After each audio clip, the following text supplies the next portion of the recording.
एक बस रास्ते से गुजर रही थी। बस के पैसेंजर्स नींद में थे। ड्राइवर जैसे तैसे नींद रोकते हुए बस चला रहा था, लेकिन बस की स्पीड फास्ट थी। तभी बस ड्राइवर ने देखा कि एक कार दूर रास्ते के किनारे बाईं तरफ खड़ी है और बचे हुए रास्ते से बस तेजी से नहीं गुजर सकती थी। ड्राइवर को गुस्सा आया क्योंकि उसे बस की स्पीड कम करनी पड़ी और अगले स्टॉप पर पहुंचने के लिए बस को देरी होने लगी थी। बस उस कार के पास से गुजर रही थी। ड्राइवर को लग रहा था कि वो चिल्लाकर कार ड्राइवर को गाली दे, क्योंकि उसने कार किनारे से थोड़ी दूर रास्ते पर लगाई थी, लेकिन फिर भी जोर से हॉर्न मारकर मन ही मन गाली देते हुए ड्राइवर बस आगे ले आया। ड्राइवर तेजी से बस चलाने लगा। कुछ आधे घंटे बाद बस जंगल के रास्ते तक पहुंची। तभी ड्राइवर ने देखा कि एक आदमी रास्ते के बीचों बीच से भाग रहा है। उसकी पीठ पर एक बैग थी। ड्राइवर जोर जोर से हॉर्न मारने लगा ताकि वो आदमी रास्ते के बाजू हट जाए, लेकिन हॉर्न की आवाज सुन वो रुक गया और पलटकर बस को रोकने के लिए चिल्लाते हुए दोनों हाथ उठाकर हिलाने लगा। ड्राइवर को लगा कि वो आदमी मुसीबत में होगा, इसलिए उसने बस रोक दी। बस रोकते ही कंडक्टर ने बस का दरवाजा खोल दिया। वो आदमी हाँफते हुए बस में चढ़ गया और चिल्लाते हुए बोला, जल्दी बस भगाओ, भगाओ वरना वो आ जाएगी।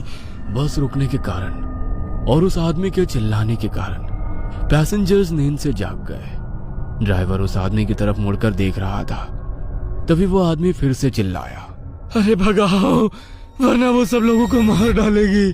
ये सुन ड्राइवर के साथ साथ बस के सभी लोग घबरा गए और बस ड्राइवर ने वहां से बस भगाई। क्या हुआ भाई साहब, आप इतने डरे हुए क्यों हो और आप किसके बारे में बात कर रहे हैं? कौन आएगी?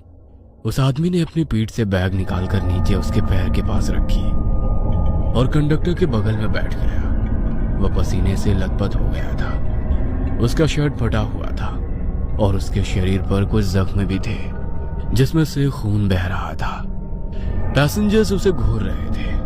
कुछ लोग घबरा भी गए थे कि यह आदमी आखिर है कौन। अब कौन हो भाई और ऐसे क्यों भाग रहे हो और किससे भाग रहे हो?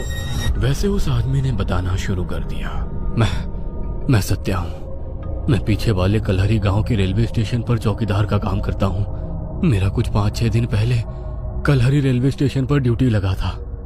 वैसे गांव छोटा होने के कारण स्टेशन भी छोटा था। वहां केवल एक ही प्लेटफॉर्म था।